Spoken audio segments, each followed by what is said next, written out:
세상에서 제일 무서운 사람은 배우는 사람이고 제일 안 무서운 사람은 안 배우는 사람이다. 배운다 그러면 난 그 사람이 일단 무섭다. 너희들도 배우는 사람은 무서워해라. 제가 지금 생각해보니까 제일 잘한 것 중에 하나가 30년 이 책을 읽게 만드는 문화를 만들었다는 것이 준호가 너무 잘했던 문화다. 문화가 돼버리니까 습관이 돼버린 거예요. 여러분, 오늘은요 정말 저희 구독자님들께 깊은 인사이트를 드릴 수 있는 귀한 손님을 이렇게 모셨습니다. 준호 헤어 다들 아시죠? 국내 최고 미용 브랜드를 이렇게 만드시고 지금은 무려 약 3,500명의 직원분들과 함께하고 계신 대표님이시자 기업가시죠. 강윤선 대표님 모셨습니다. 대표님 어서 오세요. 네, 안녕하세요. 네, 반갑습니다. 네. 저는 준호 헤어의 강윤선 대표입니다. 여러분 만나서 반갑습니다. 대표님께서 금수저는 아니셨죠? 네. 네. 이렇게 자수성가를 하셨는데 굉장히 재밌는 스토리를 제가 봤는데요. 구라와 뻥으로 연매출 2,500억을 키웠다. 저는 딱 듣는 순간 무슨 말인지 이제 알 것 같았는데요. 이게 어떤 뜻으로 그런 말씀을 해주셨는지, 구라와 뻥이 현실로 됐는지 이런 부분들을 한번 말씀을 해주시죠.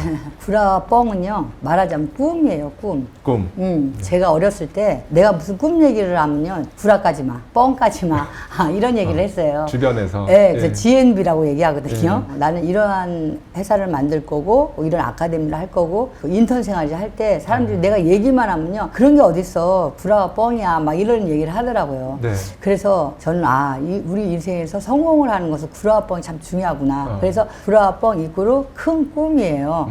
그래서 제가 늘 하는 얘기가 생각을 적게 하지 말고 크게 하라고 그러거든요. 큰 거라는 것은 생각의 구라와 뻥입니다. 그래서 제가 구라와 뻥 얘기를 한 겁니다. 지금의 준호 헤어가 있기 전에 대표님께서 헤어 디자이너 강윤선으로서 예전에 이제 인턴부터 시작해서 경력을 쭉 쌓아 오셨을 거잖아요. 어느 순간 어느 시점에 내가 나만의 미용 브랜드를, 자체 브랜드를 가져야겠다라는 이런 방금 말씀하신 그 구라와 꿈을 언제부터 꾸기 시작하셨는지요? 옛날에는 우리 미용을 배울 때는 인턴 생활이 굉장히 길었어요. 지금으로 말하면 원장 선생님이죠. 그런 네. 분들을 이렇게 보면서 저는 생각을 한 게 일하고 싶은 분위기가 아니더라고요. 근데 이 미용이라는 것도 제가 해보니까 앞으로 괜찮은 산업인데 내가 리더라면 이 사람을 어떻게 일할 수 있게 동기부여를 해줄까? 이러한 것을 저는 일할 때부터 생각을 했어요. 그래서 저는 빨리 오픈을 해서 사람들이 꿈을 이룰 수 있고 동기부여를 받을 수 있고 또 재밌는 일자리를 많이 마련하고 싶어요. 저는 사실 성격상 재밌는 걸 굉장히 중요하게 생각해요. 근데 네. 항상 일을 하러 가면 재미가 없더라고요. 일에만 묻히고 꿈도 없고 희망도 없고 온리 기술 배우는 거 거기에 포커스에 돼 있는 삶이 저는 좀 저하고 안 맞았어요. 예. 그래서 틀리다 맞다가 아니라 나하고 맞는 그런 꿈을 꿀 수 있는 곳을 만들어야 되겠다 이런 생각을 한 게 미용을 시작하는 그때는 쟤는 인턴이라고 하지 않고 우리 시다라고 그랬거든요. 시다요. 보조 생활할 때부터 이렇게 했는데 지금 인턴이죠. 그런 생활하면서 늘 그런 생각을 제가 했던 것 같아요. 이 미용 업계가 사실 굉장히 이 도제식 육성이라고 해야 될까요? 가장 밑에서부터 그러면서 기술도 배우고 이렇게 나가는 힘든 험난한 시간을 이겨내야 하는 그런 필드가 아닌가 그런 생각이 들었었는데 예전에 대표님께서 하실 때는 그런 분위기가 훨씬 더 심했겠죠. 저희 직업이 도제식은 맞아요. 네, 네. 이게 스승한테 배우는 거는 맞아요. 맞는데 네, 네. 그때하고 프로세스가 많이 틀린 거죠. 그때는 그냥 말하자면 주먹구기식이었어요. 네. 그래서 우리가 볼 수 있는 것은 언니 뒤통수에서 배우는 거예요. 네. 언니 뒤에서 1년, 2년 하면서 조금씩 만져가면서 하게 되고 그러는데 지금 이제 세월이 많이 달라졌어요. 네. 많이 달라지면서 이제 미용이라는 것도 진짜 과학적이다. 이런 걸 알게 됐죠. 미용을 하려면은 우리가 모발학도 알아야 되고 두상도 알아야 되고 할 게 굉장히 많아요. 그런 걸 많이 하면서 미용이 옛날에 그저 머리만 자르고 이런 거 파마만 말고 이런 거에서 많이 발전이 됐어요. 지금은 굉장히 시스템적으로 달라지는데 그거를 제일 먼저 한 게 준호죠. 어떻게 보면 다른 데도 하는 것도 있겠지만 우리는 이렇게 해서는 미용이 생계형밖에 안 되겠다. 어떻게 할까 그러다가 좀 더 선진국에서 배워서 우리도 제대로 자부심을 느낄 수 있는 미용을 하자. 이런 생각을 하기 시작하면서 저희가 시스템을 좀 많이 이렇게 바꾸면서 되게 과학적이고 체계적입니다. 그 당시에 일본은 확실히 시스템이 앞서 있었나요? 그럼요. 미용이 일본에서 한국 사람한테 미용인들이 강의를 받는 거는 있을 수 없는 일이라고 생각을 했었어요. 옛날에. 예전에만 해도. 네, 왜냐면 제가 미용을 배울 때마다 20년 앞섰어요. 완전히 선진국이죠. 미용의 선진국. 네. 그래서 저는 처음에 한 25년, 20 20년 전에는 일본의 미용을 배우러 많이 다녔어요. 거기서 생각하는 디자인 이런 게 전혀 대한민국에서 하는 미용하고는 결이 달랐어요. 네, 네. 그래서 저는 배우는 거 되게 좋아하거든요. 그래서 저는 일본만 100번을 넘게 갔다 왔을 거예요. 오늘 저녁에 생각이 안 나. 그럼 또 가는 거예요. 가서 뭘 배운다는 것보다 그 문 앞에 있으면서 그들을 느끼는 거예요. 머리 하는 거, 디자인 해놓은 거, 인테리어, 건물, 감각 이런 걸 쫙 보면서 저는 이렇게 내 몸에 이렇게 열정을 나도 해야지 하라는 동기부여 열정을 갖고 에너지를 갖고 오고 이렇게 했죠. 우리나라 사람들이 외국 가서 이민이나 네. 살게 되면 가장 먼저 걱정하는 두 가지가 있더라고요. 일단 먹는 거, 그 다음에 머리 어떡하지? 네, 이런 거를 가장 걱정을 하더라고요. 그만큼 우리나라의 미용 기술이 거의 이제는 K-팝처럼 세계를 선도할 수 있는 거의 그 수준에 이르지 않았나, 제 느낌상으로는. 느낌이 정확히 하셨어요. 왜냐하면 네. 저희도 지금 글로벌 고객이 어떤 매장은 80% 차지하는 매장이 있어요. 명동 같은 경우에는. 지금도 우리가 일본에 있는 모 그룹하고 다음 달부터 교육을 가요. 1,500명의 교육을 우리가 맡았어요. 맡아가지고 이제 몇 개월 사이에 그들 교육을 시키는 프로그램을 다 계약을 이제 곧 할 거거든요. 또 일본에서 제일 잘 되는 미용실은요, K-뷰티 같이 머리를 하는 미용실이 제일 잘 돼요. 정말 격세지감이네요. 격세지감 느끼죠. 제가 일본에 처음 갈 때만 해도 핀세트 하나가 제대로 된 게 없었어요. 커트파 하나가 제대로 된 게 없어서 엄청나게 제가 물건만 사가지고 온 게 진짜 저들 보따리 장사냐고 세간에서 말할 정도로 물건을 막 갖다 나르고 막 그랬는데 요즘은 보람을 느낀다고 그래야 될까요? 네, 제가 네, 미용을 네. 이제 우리 준호가 오픈한 지 42년 됐어요. 42년? 네. 와. 그리고 제가 미용을 한 데는 이제는 50년 가까워지는데 느끼는 이 격차가 자부심도 느끼고요. 드디어 우리가 일본의 그 젊은 친구들 특히 그러니까요. 우리가 교육을 하러 가는구나 하는 이러한 자부심 이런 거에 내 직업에 대한 네. 또 우리 준호에 대한 자부심을 굉장히 많이 느끼고 있습니다. 우리나라 엔지니어들이 일본에 가서 자, 전자제품은 이렇게 만드는 겁니다. 이런 거 알려주는 거잖아요. 네, 정말 네. 격세지감인데 네. 일단은 42년간 하나의 기업이 존속한다는 것 자체도 그것만으로도 사실 대단한 일인데 이 준호헤어가 있기까지 일본에 그 젊은 시절에 가셔가지고 일본에 있던 그런 미용실을 보고 내가 한국에서 현실로 만들겠다. 네. 이런 마음을 품은 게 이제 씨앗이 돼서 네. 이렇게 탄생을 하게 된 거잖아요. 네, 맞아요. 네. 그 사업을 시작하기까지 그때 어떻게 현실로 이렇게 펼쳐내셨는지 한번 말씀해 주실 수 있을까요? 제가 어떤 직업이어도 마찬가지였을 거예요. 저는 네. 좀 제대로인 걸 좀 한번 해보고 싶은 마음이 늘 있어요. 경영을 해도 주목고기식으로 그거보다는 산업으로 인정을 받고 싶었고요. 또 내 직업이 어떠한 직업보다 더 멋있는 직업이 되는 길은 무엇인가라는 생각을 참 많이 했던 것 같아요.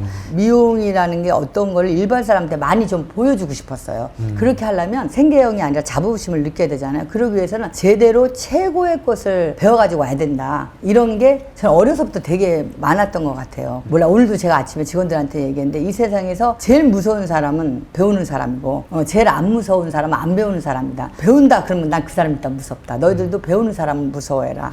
다만 안 배우는 사람은 안 무서워해도 된다. 이럴 만큼 배우고자 하고 가고 그걸 생각하는데 저는 또 그거를 경쟁자를 미용으로 두지는 않았어요.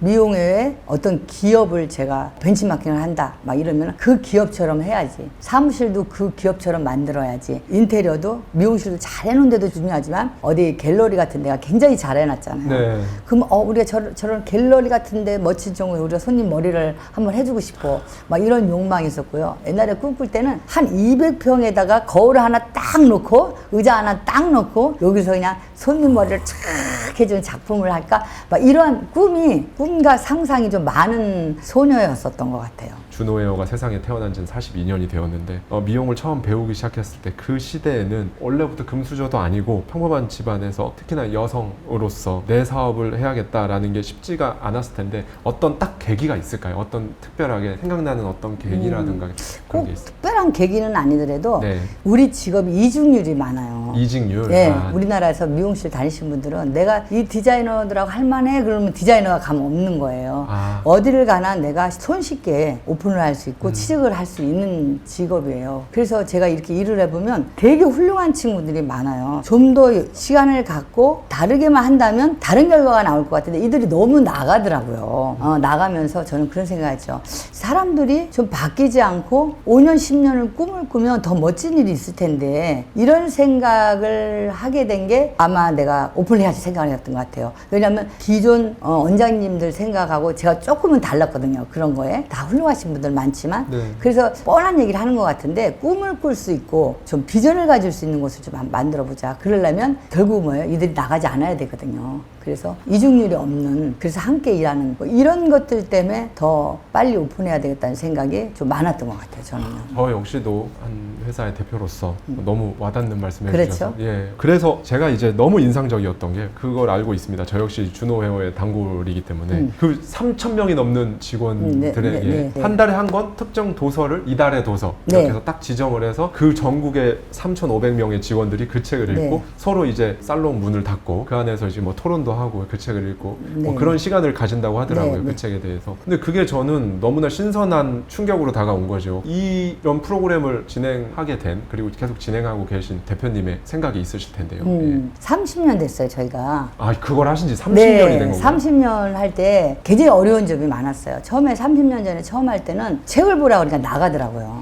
그랬을 것 같아요. 네, 왜냐면 예. 내가 책 보러 왔냐. 예. 책을 안 읽겠다고 나간 사람이 정말 있었어요. 그래서 책을 주니까 하나도 안 보는 거예요. 그래가지고 네, 책이 다 새 책이 돼 있고 이런 거예요. 30년 전에 그거를 계속한다는 게 어려웠었어요. 그런데 그러니까요. 예. 저는 모든 것이 문화가 되려면 혼란이 있을 거라고 생각을 했어요. 그래서 이걸 어떻게 해야 되나 그랬는데도 제가 지금 생각해요. 그러니까 제일 잘한 것 중에 하나가 30년 이 책을 읽게 만드는 문화를 만들었다는 것이 준호가 너무 잘했던 문화다. 문화가 돼버리니까 습관이 돼버린 거예요. 지금도 뭐 안 보는 애들이 많기는 해요. 그러나 거부감보다는 문화가 되니까 아 읽어야 되는구나, 해야 되는구나 이런 게 많고요. 그래서 우리가 이 책을 읽으면서 되게 좋은 점 하나는 뭐냐면 쓰는 언어가 비슷해요. 그죠? 그 달에 예를 들어가지고 타이탄의 뭐 도구들 그러면 거기에서는 우리가 어떤 질문을 했고 훌륭한 사람들 200명들은 어떤 말을 하더라. 이러한 게 우리가 말이 공동어가 있는 거예요. 같이 나눌 수 예, 있는 예. 그 하나의 그 공통점이 생기는 네, 거죠. 예. 언어가 같이 공통점이 있으니까 네, 네. 동료감도 더 많고요. 막 이래서 어렵기는 했지만 30년을 하면서 책값이 말도 못하게 많이 들어가거든요. 그러나 잘한 것 중에 정말 하나다. 그리고 우리가 이 책을 보기 전하고 후하고 구성원들의 상상력과 생각의 크기가 많이 달라진 것 같아요. 왜냐하면 이게 디자인하고 관계없다고 그래도 디자인하고 관계가 있어요. 책에는 여러 가지 우리가 모르는 이야기들 굉장히 많잖아요. 이야기를 접해보면서 생각의 폭이 넓어지면요 디자인도 진짜 넓어집니다. 그런 말하는 스케일도 달라지고 막 이래서 책이 주는 영향력은 어마어마하게 크다고 저는 생각을 하고 우리가 하는 문화 중에서 가장 자랑스러운 문화라고 생각을 합니다. 지금 말씀드린 게 타이탄의 도구들을 읽고 프레임을 읽으면 머리 하는데 어떤 도움이 되냐, 그걸 한다고 펌을 하는 기술이 느냐, 두피 케어하는 기술이 느냐. 그런데 실제로 는다. 책을 읽으면 왜요? 생각을 다르게 하니까, 그렇죠. 더 크게 하니까. 네, 생각의 폭이 넓어지면 그 생각이 디자인이거든요. 네. 이게 연결이 다 돼요. 점으로 해서 연결되듯이 선이 되듯이 디자인에 대한 경험도 거기에 플러스가 되더라고요. 저는 몰랐었는데 세월이 갈수록 그게 많이 느껴져요. 그리고 저가 미용실 처음 할 때 고등학교 나온 친구가 최고의 학벌이었었어요.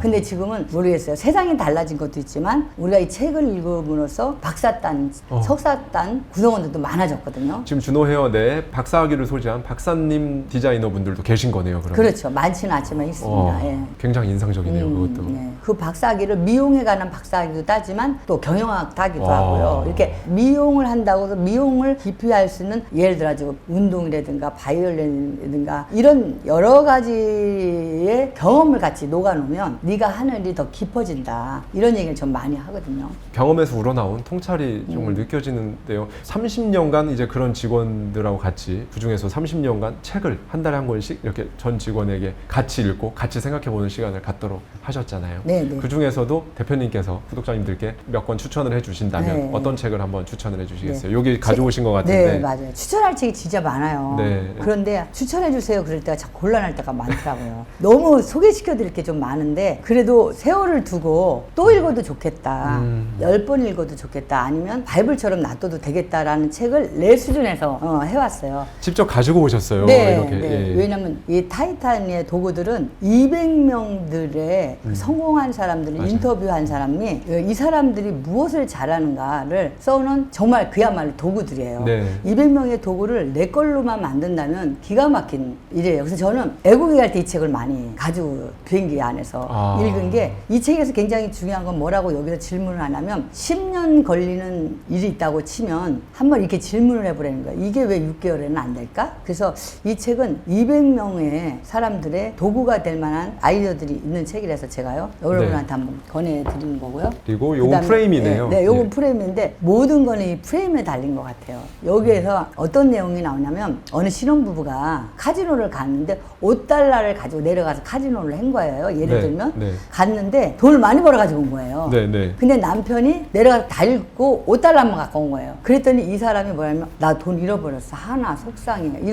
뭐 이렇게 화를 냈는데 와이프가 우리 본전은 5달러였잖아. 어차피. 이러면서 이 프레임에 따라 마음이 행복해진 거예요. 그리고 저는 나이를 먹으면서 저도 잘 못하고 있지만 보는 시각만 달라도 인생이 달라진다고 생각을 해요. 예를 들면 뭐 재밌는 말로 말이 없는 남자가 있는데 내가 보는 시각을 그 사람을 좋아하면 굉장히 감옥하다 그러고 내가 싫어하면 주변 머리가 없다고 얘기하잖아요. 그러니까 모든 건 내 프레임에 따라 인생은 달라지는 것 같아요. 확실히 사실이 중요한 게 아니라 그 사실을 해석하는 나의 시각 프레임 이것만 바뀌어도 저는요 얼마든지 행복할 수 있거든요. 그래서 제가 힘들 때 가끔 보는 책이에요. 그래서 이 네. 책도 좀 많이 적극적으로 좀 권하고요. 예. 그릿이네요. 네, 그릿이요. 이게 준호의 정신하고 많이 닮았어요. 왜냐하면 그릿은 최고의 전략은요. 복잡게든 단순게든 꾸준함이 최고의 전략 같아요. 그 이상의 전략은 없어요. 야 우리 전략 피자 그랬을 때요. 꾸준하게 하자. 그게 최고의 전략이라고 생각하는데 이게 그릿이거든요. 결국 이 그릿이라는 건요. 다 읽어봤겠지만 끈기의 힘이라는 거거든요. 그래서 이 맞아요. 끈기의 힘이 육군사관학교 들어간 친구들이 런닝머신 했을 때 끝까지 뛰는 친구하고 내려오는 친구하고 나중에 20년의 추적 조사를 하니까 다르더라. 그래서 머리가 똑똑해서 성공하고 천재가 되는 것이 아니라 그릿이 있어야 모든 것이 다 이루어진다는 정말로 멋있는 이런 책인 것 같고요. 그 다음에 요즘에 있는 책이에요. 일본 사람인데요. 컨셉 수업이에요. 책이 어떻게 돼 있죠? 수업이라 했잖아요. 정말 수업이에요. 결국은 뭐냐면 모든 컨셉이라는 거예요. 컨셉이 없는 것은 사람들이 뭘 하는 기업이라는지 모른다는 거죠. 예를 들면 여기서 나왔는데 스타벅스는 컨셉은 뭐냐면 회사도 아닌 집도 아닌 제3의 공간이라는 거죠. 그래서 편안한 공간을 추구한다. 이런 컨셉을 정하는 거예요. 나도 개인적으로 나의 브랜드를 내가 만들기 위해서는 우리 개인한테도 컨셉이 필요하거든요. 그렇죠. 쟤 뭐 하는 애야? 이런 걸 모르는 것은 진짜 컨셉이 없다는 것은 자기만의 브랜드 가치가 퍼스널 브랜드가 없는 거죠. 퍼스널 브랜드 가치가 없다고 생각하는 그거는 우리 직원들한테도 네가 정말로 집중해야 되고 네 컨셉에 집중해서 그거를 고객들한테 각인시키기 위해서 네가 뭐 하는 곳이냐를 한번 알아라 그랬는데 나는 다른 사람한테 어떤 컨셉으로 그 사람한테 각인될 건지 이런 거를 해서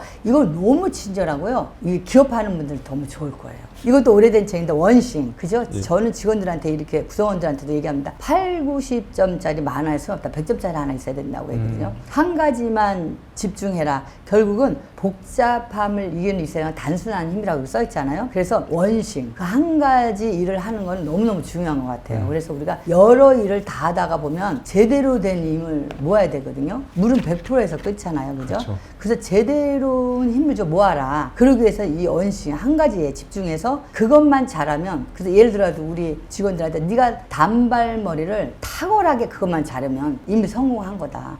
근데 이 머리도 잘하고 저 머리도 잘하고 그렇게 하지 말아라.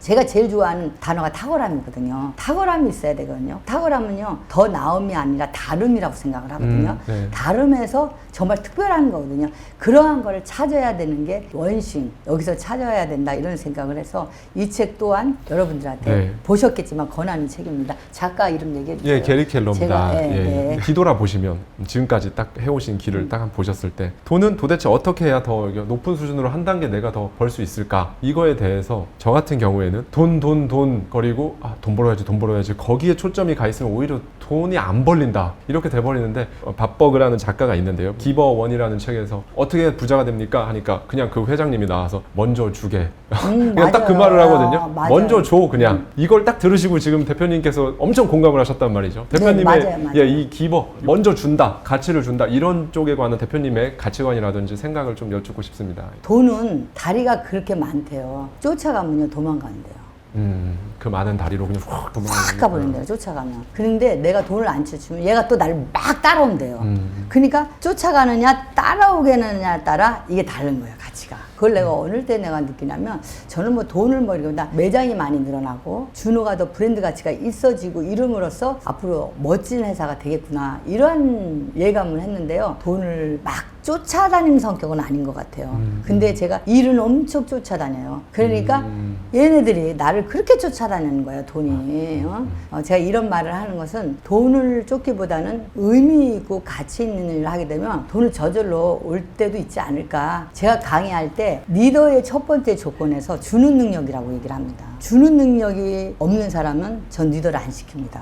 왜냐하면 주는 게 리더십이에요. 그래서 리더를 볼 때, 사람을 볼 때, 아, 저 사람은 줄 수 있는 능력이 있나? 이걸 좀 많이 봐요. 근데요, 어떤 친구들이 잘 되느냐면요, 직원들한테 막 퍼줘요. 막 퍼줘. 그러면, 어머, 저 아까워할 것 같으죠? 그게 복리로 더 늘어나가지고요, 뒤에서 복리로 늘어나가지고, 그 매장이 너무너무 잘 돼요. 진짜 수입이 너무 많아요, 정말로. 아까워하지 않고 주는 리더가 정말 잘 돼요. 왜냐하면 주면 직원들이 감동을 받거든요. 그 감동을 고객한테 다 하는 거예요. 선순환이네요. 그렇죠. 선순환이죠. 그래서 첫 번째 여러 가지 조건 중에서 리더를 볼 때 주는 능력이 있는가. 주는 게 여러 가지 같잖아요. 뭐 꼭 돈만 주는 건 아니잖아요. 맞아요. 네, 네. 마음도 주고 또 웃음도 주고 네. 이런 주는 능력이 있어야 된다고 저는 생각을 합니다. 대표님께서도 오늘 이 자리에 계시기까지 대표님만의 그런 가치관, 철학, 심지가 있을 텐데요. 그런데 대부분의 분들이 사실 그런 부분에 관심이 없어요. 그런 분들께 무슨 말을 해주고 싶으세요? 제 나름대로 철학이라고 이렇게 생각을 한다면 약간 피곤한 성격이에요. 대충이 좀 없는 것 같아요. 디자인이 됐던 기술이 됐던 뭐가 됐던 대충 하는 걸 못하는 것 같아요. 하려면 제대로 하고 반듯하게 하고 제가 제일 눈에 띄는 게 청소예요. 청소, 약 하나. 그냥 누가 보든 안 보든 안 보이는 데서도 최고로 하고 최고의 것을 쓰고 그런 걸 좀 많이 따져요, 제가. 그래서 제가 버릴 수 없을 거다 이러는 것 중에서는 대충 영업하고 대충 얘기하고 이러는 저는 없는 것 같아요. 아직까지는. 네, 앞으로는 좀 나이 들면 눈 감고 넘어가야 되는데 뭐 휴지가 하나가 있다. 그 휴지 짚고 와야 돼요. 또 무엇을 할 때 최소한 항상 일을 할 때 5년 이상 10년을 보고 일을 하는 것 같아요. 소름 돋았어요. 네. 대표님 여기 보이시나요? 제가 여기다 제 손으로 직접 쓴 건데 그 5년 이걸 제가 썼거든요. 그랬어요? 예, 여기 있거든요. 말씀을 바로 다음으로 드리려고 했는데 이 말씀 하셔서 일단 말씀해 주시죠. 제가 우스운 말로 그래요. 저는 언젠가 나이를 먹고 죽거든요. 그러나 다음에 너희들은 이걸 이어가야 되려면 10년 후, 20년 후, 30년 후, 50년을 준비하지 않으면 안 된다. 그래서 저는 쓸데없이 그런 걸 지금부터 해요. 그러니까 모든 것은 앞으로도 50년, 10년 이렇게 갈 것이냐 이런 거를 보고 일을 하는 것 같아요. 그래서 저는 단기간 해야 될 일도 있지만 장기전으로 플랜을 짜고 없어질 거는 안 하는 것 같아요. 그래서 저는 한 가지 한 것을 꾸준하게 하는 경우가 있어요. 책이든 뭐든 우리가 한 건 다 30년이 넘어요. 거기에서 많이 더를 애드하는 게 아니라 거기서 더 많이 발전시키는, 그래서 그게 누구도 쫓아올 수 없는 그러한 문화를 만드는 그런 성격인 것 같아요, 제가요. 처음에 준호헤어 1호점은 어디였나요? 도남동이에요. 도남동에서. 예. 저는 여기 매장을 고객을 꽉 채우고 싶었어요. 저는 거의 24시간 일한 것 같아요. 24시간이요? 예, 거의. 그러니까 거기다 방을 하나 두고 6시에 일어나서 12시에 일을 끝냈어요. 지금 어떤 거에 엄청나게 진짜 애가 닳도록 노력을 퍼붓고 있는데 그거에 대한 효과는 지금 안 나타나거든요. 왜냐면 지금 나오는 결과들은 그 전에 제가 해놨던 것들의 결과가 지금 밀려오는 거고. 맞아요. 그러니까 5년이면 완전히 저는 바뀐다고 저는 항상 말씀드리거든요. 맞아요. 근데 이게 바로 안 보이니까 네. 이걸 못 기다리시는데 네. 42년간 준호헤어를 이렇게 해오셨어요. 네. 5년을 8번 넘게 지나셨는데 네, 그렇네요. 어떠셨나요? 지금 제가 드린 말씀에 대해서 저는 42년 했는데 1년 한 것 같아요. 1년 한 것 같다. 네, 1년도 안 되고 얼마 안 된 것 같아요, 저는. 직원들이 항상 일할 때마다 일이 힘들대요. 그럼 제가 뭐라 하냐면 힘든 것도 일의 일부분이야 얘기를 하거든요. 제가 왜 이렇게 그러면은 세월이 지나면서 42년이 그렇게 지겹지 않고 지금도 하고 있고 앞으로도 할 수 있을까라고 생각을 하면 제가 힘든 것도 일의 일부분이라는 걸 제가 인정을 하는 것 같아요. 인정. 네, 그거를 인정하고 나서 어려운 일이 생기면 이걸 해결해야 될 문제라고 생각을 하는 거예요. 그때 해결을 할 때 이걸 통해서 배울 게 뭔가를 찾는 것 같아요. 저는 항상 직원들한테도 얘기할 때 실수한 건 괜찮다. 근데 실수를 통해서 무엇인가 배울 걸 못 찾으면 그 너무 많은 걸 잃어버린 거다. 이렇게 얘기를 하거든요. 근데 42년을 실수를 하고 실패를 하고 성공을 하면서 거기에서 내가 무언가를 많이 배우려고 노력을 했던 그런 것 때문에 지루하지 않게 이렇게 이 자리까지 온 것 같아요. 저는. 제임스 알렌이라는 200년 가까이 전에 살던 그 작가였는데요. 이런 말을 합니다. 뭘 계속 반복을 하면 그게 정신적인 습관이 되고 그 정신적인 습관이 그 사람의 삶이라는 걸 만드는 것이다. 나의 최고 버전은 어떤지 살면서 한번 느껴봐라. 네네. 많은 사람들이 지금 오늘 내가 사실 똑같은 DNA의 사람이라도 버전이 정말 수백 개, 수천 개가 있을 수 있다고 생각하고요. 거기에서 나의 최고 버전은 정말 어느 정도 수준인가 살면서 한 번은 느껴봐야 된다. 저는 이렇게 생각을 하는데 대표님은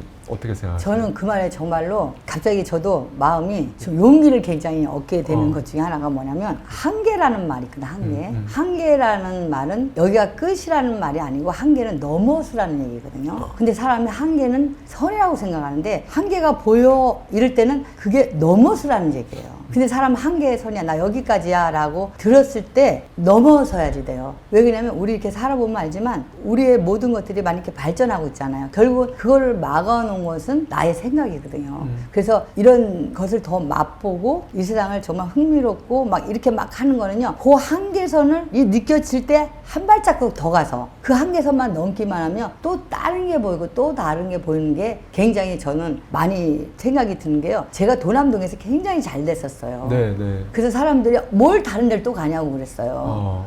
근데 이대를 갔거든요. 또 이대를 갔는데 도남도고 이대면 대학에서 내가 다 잡은 거야 막 이랬어요. 그래서 너네는 대학용이야 막 이랬어요. 네. 명동을 갔는데 명동에서 굉장히 잘 됐어요. 그건 뭐냐면 그때 거기서 한계라고 누가 얘기하고 그만하라고 그럴 때 저는 꿈을 달리해서 옮겼어요. 옮기면서 또 이렇게 하다 보니까 요즘 세계를 보고 있는 거잖아요. 그거는 뭐냐면 우리가 더 이상 할 게 없어. 이거면 됐지 뭘. 우리가 뭘 하겠어 라고 했을 때 더 뛰어보면 정말로 더 많은 게 그게 보여요. 근데 그게 한계선을 딱 거보면요 그게 자기가 돼버려요. 근데 우리가 정말 건방진 말인지 모르는데 세상에 봐야 되고 경험하고 해야 될 일들이 생각보다 너무너무 많아요. 정말로. 맞습니다. 네. 정말 아까운 게 저는요 지금도 깜짝깜짝 놀라는 일들이 많거든요. 내가 이런 걸 몰랐어. 이제 배웠네? 아이고 또 배웠네? 제가 제일 행복할 때가 배웠네? 이거 몰랐는데 이걸 느낄 때마다 저는요 짜릿짜릿해요. 이걸 배웠네? 왜 몰랐을까? 배우고 나니까 훨씬 편하네? 예를 들어서 옛날에 카톡이나 문자 같은 게 이렇게 하기가 어려웠어요, 우리 나이에는. 그러면서 문자를 보내고 나니까 내가 스스로 할 수 있는 일이면서 내가 놀란 거예요. 하면 되고, 한 번 해서 안 되면 두 번 하면 되고, 그래서 끝까지 하면 내게 돼요. 다른 일을 시작할 때 항상 첫 번째는 어려워요. 두 번째는 혼란스러워요. 세 번째는요, 평화로워진대요. 처음에는 힘들고 혼란스러울 때가 그때가 느는 거예요. 그러면 평화로워진대요. 요 파도를 넘으면 또 다른 거 한번 경험해보면 또 다른 맛을 많이 인생에 볼 수 있을 것 같아요. 저는 그런 경험을 많이 해서 배우는 것 때문에 행복한 경험을 좀 많이 해서 항홀할 때가 저는 많습니다. 대표님께서 지금 40년이 넘는 기간 동안 운영해 오시면서 번아웃 같은 거 혹시 오신 적이 있으세요? 세게는 안 와요, 번아웃. 근데 오지요. 그럴 때 저는 충전하는 방법을 알아요. 그래서 장치를 해놔요. 나 사용 설명서처럼 이렇게 만들어놔요. 그 번아웃이 조금 올라 그러면 우리 회사에 정옥상무를 불러서 와인을 한 잔 먹고 소주를 한 잔 먹는다든가 여행을 좀 간다든가 뭐 어떠한 책을 읽는다든가 나 나름대로 내가 그걸 벗어나는 장치가 없으면 안 돼요. 그건 내가 해야 돼요. 그러기 위해서 나는 요런 게 어렵다 그럴 때 나는 요런 장치로 해서 그걸 해결하는 해결책, 배터리 충전하듯이 충전시켜야 돼요. 왜냐하면 우리 인생은 에너지 인생이거든요. 그렇죠. 그죠? 에너지 인생이고 우리는 왜 사냐면 에너지를 남한테 주고 받고 이러면서 살아요. 그래서 에너지 충전하는 게 뭐지라는 거를 내가 좋아하는 방법대로 내가 하기 쉬운 방법대로 장치를 해놓고 그 늘 에너지를 조금씩 충전시켜 놔야 된다고 생각해요. 저는 어디에 가장 시간을 많이 쓰냐면 습관 만드는 데 시간을 많이 해요.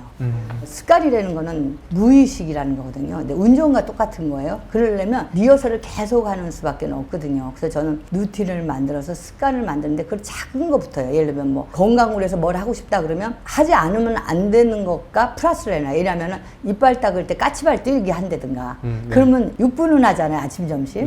그래서 이 건강 챙기고 이빨 닦고 이런 것들을 저는 연결을 해놔요. 그게 신호거든요. 그렇게 해서 계속 가면 술 먹고 들어가도 그렇게 하고 딱 있더라고요. 술 채도 그냥 그 습관이라는 게 무서운 게 그 술 채도 이렇게 막 헷갈리면서 까치발 들고 이빨 닦고 있더라고요. 그러면서 저는 대단한 일은 아니지만 작은 루틴의 습관들을 많이 만들려고 생각을 하고 그것이 3분 딱 하고 나면 해냈다 막 이러한 성취감 그런 것들이 나한테 에너지가 돼서 또 에너지를 쏟고 그렇지 않나 그런 생각이 듭니다. 이거 어떻게 생각하세요? 결국 돈은 직원들이 벌어다 준다. 이 말에 대해서 대표님은 어떻게 생각하시나요? 저는요 100번 맞다고 생각해요. 100번 맞다. 네, 지금 여기 와서도 우리 직원들 일하고 있거든요. 우리 그렇죠. 구성원들이요. 예. 그래서 우리 구성원들이 다 벌어주는 것 같아요. 그래서 제가 하는 일은 더 벌려면 구성원들 부자 만들게 해줘야 되거든요.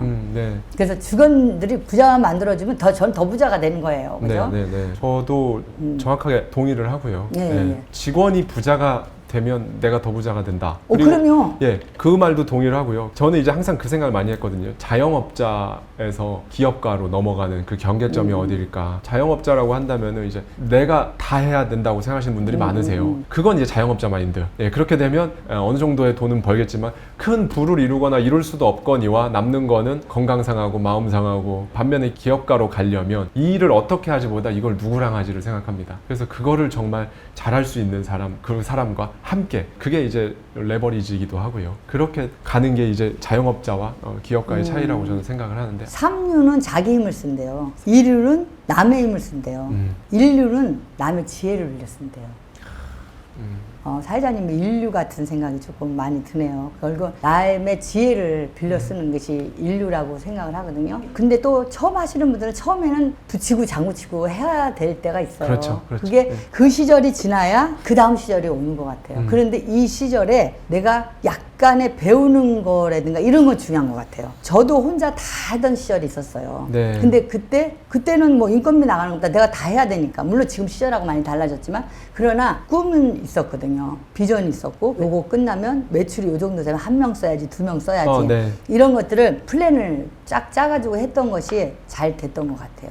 마지막으로 대표님께서 사람은 자기가 생각하는 대로 산다 라는 말에 대해서 네. 어떻게 생각하시는지, 그 부분에 대해서 마지막으로 대표님께서 한번 조언이라던가 한마디 좀 말씀해 주시죠. 뻔한 이야기 같은데 그 사람 생각이 그 사람이라고 저는 생각을 해요. 생각이 곧 그 사람이에요. 내가 어떤 생각을 갖느냐는 그 생각이 행동을 낳아요. 저는요, 오늘 내가 먹은 마음이 오늘 나 하루일 거예요. 그래서 생각을 제대로 하는 게 진짜 출발이에요. 오늘 아침에 내가 출근할 거냐 안 할 거냐라는 생각이 시작이거든요. 예를 들면 그러면 내 생각은 출근 안 할 거야 그럼 출근 안 하는 대로 가 있고, 출근할 거야 그럼 출근하는 대로 가 있을 거라고요. 그죠? 네. 그래서 내가 이 생각을 어떻게 갖느냐가 나는 너무 인생에 중요한 것 같아요. 그리고요, 생각을 하면은요, 그 생각하는 것들이 보이기 시작해요. 예를 들면 내가 맨날 웃기는 이야기로 어떤 남자를 좋아한다는 생각이 들면 어때요? 그 남자만 온종일 생각하게 되거든요. 그 남자 좋아하는 생각이. 네. 결국은 생각이 그 사람이 생각. 그래서 우리가 생각의 힘을 키우는 건 너무너무 중요해요.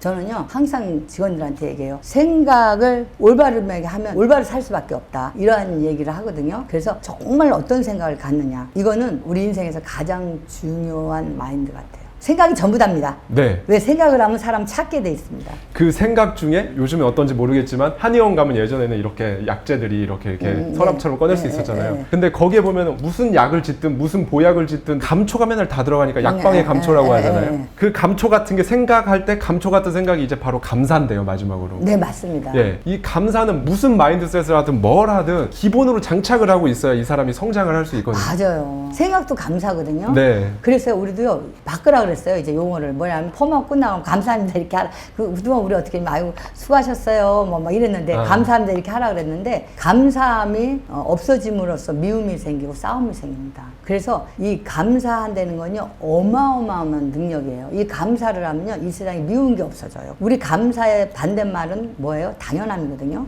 식당 아줌마가 음식 갖다 주는 거는 당연한 거예요. 그죠? 남편이 얼굴 갖다 주는 거 당연한 거예요. 이렇게 생각하면 감사하지 않게 되잖아요. 그러나 그 당연함에 감사를 하는 걸 많이 해야 될 것 같아요. 감사한 일이 생겨서 감사가 아니라, 오늘 이렇게 여러분들 앉아 계실 때도 내 촬영을 위해서 너무 감사하다 이렇게 감사를 하는 그 감사함은, 그런 게 배터리 충전이에요. 아까 네. 일부러라도 감사함을 하기 시작하면 세상이 달라져요. 어떤 사람이 그랬대잖아요. 자기가 죽으려고 그랬는데 어떤 스님이 감사한 것을 하루에 5번만 써보라고 얘기했더니 그렇게 미워했던 엄마가 잘해줬던 게 있더래요.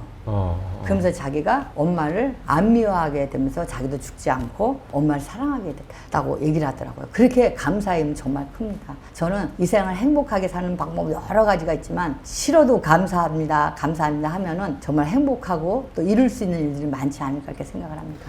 오늘은 소개만 드려도 엄청난 제가 평소에 존경하는 게스트분을 모셨습니다. 두산그룹 그리고 LG전자, 현대자동차 여기에서 최초 최연소 여성 임원으로서 커리어를 일구신 대표님이 계십니다. 무려 27년이나 일로서 성공을 이끌어낸 더불어서 져서 나답게 일한다는 것의 저자이기도 하시죠. 블러썸미의 최명아 대표님 모셨습니다. 대표님 어서 오세요. 네, 반갑습니다. 초대해 주셔서 감사드립니다. 예, 대부분 이렇게 생각하세요. 직장인으로서는 성공은 당연히 못하는 거다. 그냥 평범하게 사는 거지. 이렇게들 생각을 하시거든요. 이 부분에 대해서 대표님의 생각을 한번 여쭙고 싶습니다. 두 가지 생각을 했어요. 네. 일단은 성공이라는 게 뭐냐라는 것에 대해서 일단 개개인이 굉장히 중요한 네. 그리고 분명한 어떤 데피니션이 있어야 되는 거죠. 정의가. 네. 그러니까 우리가 성공이라는 걸 나는 강남에 50평 아파트야. 뭐 아니면 난 연봉 3억이야. 뭐 그런 사람도 있겠죠. 그렇게 하이라키칼한 성공을 가지고 있으면 또 다른 성공으로 사실은 무너져요. 3억이 되면 5억이 보일 거고 그렇죠. 50평 아파트가 되면 펜트하우스가 보일 네. 거고 저는 개인적으로 그런 기준은 이루기 쉬워서 시시하다는 것보다도 그런 식으로 계속 무너져야 하는 그럼 우리는 항상 기다려야 하는 입장이기 때문에 좀 시시하다고 생각을 해요. 그게 아니라 정말 내가 눈 감기 전날 야 그래도 내 인생 잘 살았어. 나 최명아 정말 칭찬해. 너 정말 애썼다. 너 정말 해냈어. 라고 스스로한테 얘기해 줄 수 있는 기준이 뭔지 저는 그 성공 기준이 일단은 있어야 된다고 생각을 합니다. 그게 개인마다 다 다를 거고 네. 근데 그 어떤 나만의 북극성 같은 움직이지 않는 그 가치 그게 누구나 다 있어야 된다고 생각을 해요. 그래서 그게 먼저고 그 다음에 그거를 딱 생각해 놓고 보면은 직장인이기 때문에 성공할 수 없다? 저는 그렇게 생각하지 않습니다. 왜냐하면 네. 제가 직장인이지만 제가 갖고 있는 북극성이 늘 있었어요. 그거는 저는 직장을 통해서 굉장히 많이 성취했고 이루어 나갔고 하루하루가 달랐단 말입니다. 그리고 또한 직장인으로서 여러분들이 만약에 경제적인 어떤 성공의 기준을 가지신 분이라고 하더라도 꼭 직장에서 내가 뭐 연봉이 뭐 임원이 돼가지고 뭐 1억이 되고 싶은데 임원으로 가는 길이 너무 좁아. 그게 다가 아닌 거죠. 사실은 직장을 통해서 내가 경험을 하고 사람을 만나고 네트워킹을 세상을 보게 되면서 어떤 새로운 일에 대해서 눈을 뜰 수도 있고요. 그게 전혀 관련이 없는 게 아니기 때문에 저는 그게 또 나를 또 내가 원하는 삶으로 이끄는 하나의 궤도가 될 수 있다라고 하면 직장인으로서는 성공할 수 없다. 이건 말이 안 된다고 생각을 합니다. 저는 그런 생각을 가지고 있어요, 대표님. 예를 들어서 여기에서 1등을 해야겠다. 최고가 돼야겠다. 이거보다 나만의 유니크함이 있어야 된다. 예를 들어 어떤 직원 했을 때 그 사람에 대해서 딱 떠오르는 어떤 게 없으면 그건 퍼스널 브랜딩을 실패한 거다. 그리고 이건 마치 회사에서 홍보팀이나 마케팅팀이 없이 비즈니스를 하는 것과 똑같다. 자기만의 홍보팀이 있어야 될 거 아니냐. 마케팅팀이 있고. 대표님께서는 아마 27년간 이걸 정말 처절하게 느끼셨을 텐데 이 부분에 대한 말씀을 좀 듣고 싶습니다. 너무 맞는 말씀이죠. 그게 이제 저는 어떤 개인의 브랜딩이라고 생각해요. 셀프 브랜딩이라고 얘기하는데 네. 그건 꼭 내가 사업을 하거나 셀럽이 되려고 필요한 게 아니에요. 우리 모두가 필요한 전략이에요. 네. 저는 직장 생활을 너무나 치열하게 오래 했고 지금도 마찬가지입니다. 네. 지금도 제가 월급쟁이로 일을 하고 있고 또한 제 사업도 운영을 하고 있고 뭐 이제 이런 상황인데 예를 들면은 직장 안에서 굉장히 많은 사람들이 있어요. 근데 회사 안에서는 어떤 사람을 리더로 세우고 어떤 사람은 그렇지 않단 말입니다. 어떤 기준일 것 같으세요? 그게 예를 들면은 와 이게 뭐 성실함은 10점 만점에 5점 뭐 이 사람이 뭐 크리에이티비티는 뭐 10점 만점에 6점 이렇게 해서 평균을 내서 그 사람을 기르는 게 아니에요. 우리는 결국은 상대에 대한 모든 생각이나 평가는 인식의 게임이고 인식의 게임이라는 것은 굉장히 두드러지는 어떤 특징에 의해서 좌우된단 말입니다. 네. 그게 바로 브랜딩의 원칙이에요. 우리가 좋아하는 브랜드가 시장에 있죠. 그런데 그 브랜드 우리가 모든 거 다 따져서 좋아하는 게 아니에요. 아, 그 브랜드의 어떤 가치가 너무 마음에 들어. 그 브랜드의 디자인이 너무 내 감성이야. 아니면 그 브랜드가 가지고 있는 어떤 혁신적인 면이 나를 매료시켰어. 이게 바로 그 브랜드에 우리가 빠지는 이유이듯이 네. 개개인에 대해서도 나라는 브랜드는 결국 어떤 정점의 할로우를 가져야 되고요. 정점에 그것이 나머지를 다 좋게 보이는 그런 효과가 나타나기 때문에 나는 사람들이 어떠한 브랜드로 기억을 할 것이냐. 아, 나는 좀 어려운 상황에서도 중재를 잘하는 1인이 되는 건지 네. 아니면 나는 또 어려운 동료들의 이야기를 많이 잘 들어주는 어떤 리스닝을 통해서 어떤 솔루션을 줄 수 있는 문제 해결자의 역할을 하는 사람인지 내가 갖고 있는 어떤 나의 브랜드의 가치라는 부분이 분명히 뚜렷해야 돼요. 그래서 지금 말씀하시는 것처럼 많은 분들이 보면은 직장 안에서는 근데 뭐 이 일 저 일 시키고 제가 뭐 저를 드러낼 기회가 없어요? 에이 천만의 말씀. 네. 같은 일을 하더라도 어떠한 방식으로 하느냐. 그렇죠. 같은 문제를 대하고 그 문제를 풀어가더라도 이 사람은 어떤 쪽에 엣지를 갖고 치고 들어가느냐는 사람마다 다 다른데 그건 내가 의도적으로 좀 생각을 해야 되는 거예요. 그냥 생긴 대로 살겠다 아니면 뭐 회사에서 정해주겠지 그런 일은 never 맞습니다. happen 있을 맞습니다. 수가 없는 거고 내가 좀 나를 좀 잘 알고 예를 들어서 저 같은 경우에는요 저는 시장에서 새우깡 같은 브랜드가 되고 싶었어요. 어릴 때부터. 네. 그러니까 어느 날 나타났다가 화려하게 없어지는 그런 브랜드가 아니라 네. 아직까지도 쟤네 우리 곁에 있어? 약간? 네. 그런데 어느 날 먹태깡이라는 걸 확 내밀면서 또 하나의 장르가 되지 않습니까? 네. 네. 와, 저 새우깡이 갖고 있는 그 인사이트와 새우깡이 계속 우리한테 던지는 저 파워는 어디서 나오는 거야? 이 생각을 하면서 난 정말 새우깡 같은 브랜드가 되고 싶어. 그러니까 여러분들도 다 어떤 브랜드가 되고 싶으실 거예요. 그런 브랜드를 좀 정하고 그럼 그 브랜드가 이 세상을 어필하고 있는 면을 여러분도 개인으로서 가져야겠다. 이 생각을 하는 거 저는 굉장히 바람직하다고 생각합니다. 직장을 다니는 회사원분들이 아니라도 본인 프리랜서라던가 또는 개인 비즈니스를 하시는데도 이 브랜딩을 못 하시고 안 하고 이런 케이스가 굉장히 많거든요. 어떠셨어요? 그 임원으로서 보셨을 때 제가 있던 분야에서는 일도 잘하고 퍼스널 브랜딩까지 어필도 잘하는 그런 직원이 이제 S의 영역에 위치하고 그럼 그 두 번째가 이제 묵묵히 일 잘하는 직원이냐? 또 그것도 아니었거든요. 보면 일은 어느 정도 다 평균적인 수준, 에버러지하게 이렇게 하지만 본인의 퍼스널 브랜딩을 잘하는 직원들이 또 그 다음에 위치하고 그 세 번째 이제 그냥 묵묵히 자기 할 거 잘하는 그런 직원들이 위치하고 그랬단 말이죠. 이 부분에 대해서는 이제 어떠셨나요? 정말 대기업의 임원으로서 이렇게 경험해 보신 바에 따르면요. 성실히 일한다, 열심히 일한다는 저는 기본 티켓이라고 생각합니다. 그리고 사실은 어느 회사에 들어왔다라고 하면은 우리가 성실하지 않고서는 직장인이 될 수가 없어요. 이렇게 9 to 6로 그렇게 매일매일 일을 한다? 특히 막 이렇게 출근 시간까지 근태 관리까지 하는 곳을 다닌다? 불가능하죠, 사실은. 그래서 더 이상 성실하거나 열정을 갖는 것이 저의 업사이드를 책임질 수 있는 파워는 아니에요. 그럼 뭐가 필요하냐? 전략이 필요해요. 제가 말씀드린 나에 대한 전략. 근데 나에 대한 전략은 저는 한 두 가지인 것 같아요. 하나는 어쨌든 내가 다른 사람들보다 좀 우월할 수 있는 면 이런 부분을 누구나가 다 장단점이 있단 말입니다. 그런데 우리가 보통 보면 약점에 너무 자꾸 발목을 잡혀서 거기만 계속 신경을 쓰는데 여러분들을 성공에 이끄는 길은 여러분이 가진 장점이지 약점이 아니에요. 그러니까 약점은 그냥 한 20%의 에너지 덮어만 두시면 되고 나머지는 정말 장점을 근데 더 갈고 닦아야 돼요. 그냥 내버려 두시면 안 되고. 근데 예를 들어서 나는 되게 꼼꼼한데 인터퍼스널 스킬이 약해. 그럼 사람들이 자꾸 직장에 들어와서 인터퍼스널 스킬을 기르려고 해요. 그러다 보면 어느 날 되게 밋밋한 우유가 되어 있는 미지근한 우유가 되어 있어서 네. 차갑지도 않고 뜨겁지도 않고 아무도 안 마셔. 나는 열심히 한다고 했는데 아무도 날 안 알아줘. 이렇게 되는 거죠. 근데 문제는 그분은 자기의 인터퍼스널 스킬을 기르려고 애쓸 게 아니었고 20%만 그거는 그냥 덮어만 두고 80%는 이미 내가 꼼꼼하다는 장점을 너무나 열심히 갈고 닦았어야 돼요. 그랬을 때 꼼꼼의 기획자만 나와도 내 이름이 떠오르게 만들면 성공합니다. 그래서 그게 첫 번째고요. 두 번째, 제가 직장인을 다니면서 어떤 사람들이 평가를 잘 받나 이렇게 봤을 땐 일단은 좀 뻔뻔해야 돼요. 뻔뻔해야 돼요. 근데 이 뻔뻔하다는 개념이 그냥 내가 뭐 잘못을 저지르고도 나 몰라라 이런 뻔뻔함이 아니라 그런 경험 없으세요? 저는 그 직장을 다니면서 제가 주니어 때 특히 와 저분은 이제 회사 사표 내겠다 막 이런 적이 있었어요. 너무나 회사 일을 크게 망치셔가지고 중요한 고객사를 그분 때문에 막 놓치고 그런 적이 있어요. 그런데 그 다음날 너무나 잘 즐거운 표정으로 출근을 하시더니 상사 전무님실에 들어가서 막 안 나오시는 거예요. 몇 시간째 얘기하시면서. 그러고 나오셔가지고는 저희 팀을 모아서 자기가 어저께 그 망친 그 미팅에서 그거 너무나 흥미로운 미팅이었고 내가 얻은 교훈이 이런 거라고 막 또 우리한테 얘기를 해주시는 거예요. 그때 굉장히 놀랐어요. 근데 놀라면서 그 방을 나오면서 오히려 나 저분을 리더로서 믿어도 될 것 같아. 이 생각이 오히려 드는 거예요. 그래서 이게 뭘까라고 생각을 해봤더니 그게 바로 뻔뻔함. 뭐냐면은 실패한 건 일이고 내가 아니다라는 분리를 할 줄 아는 그 힘. 이 일을 실패한 것이 내가 실패한 게 아니다. 정확히.